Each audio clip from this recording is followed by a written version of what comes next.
Hello बच्चों, let's read this question. This question says that in the question two statements are given as statement 1 and statement 2.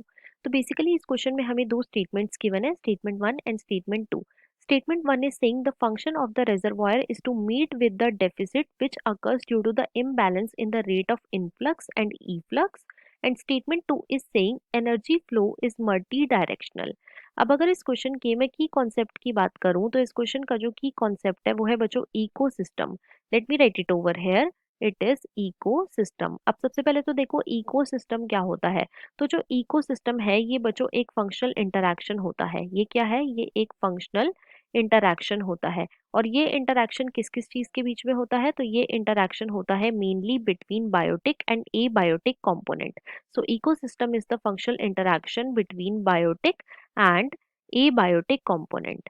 A biotic component. Right, अब हम एक एक करके अपनी दोनों स्टेटमेंट्स को चेक करेंगे.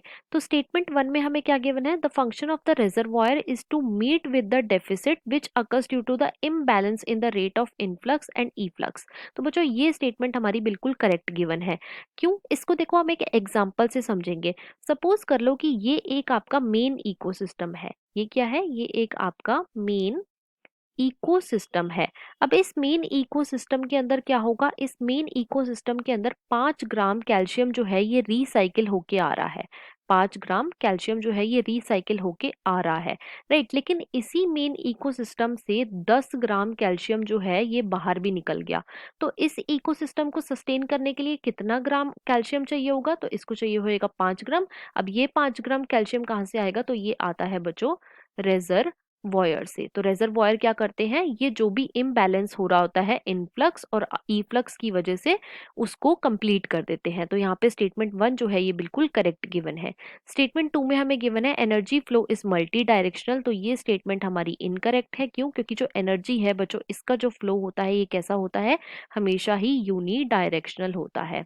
It is always unidirectional. तो क्वेश्चन में हमारी स्टेटमेंट 1 करेक्ट है और स्टेटमेंट 2 इनकरेक्ट है. तो इसके अकॉर्डिंग जो मोस्ट अप्रोप्रिएट ऑप्शन है वो है ऑप्शन नंबर 3.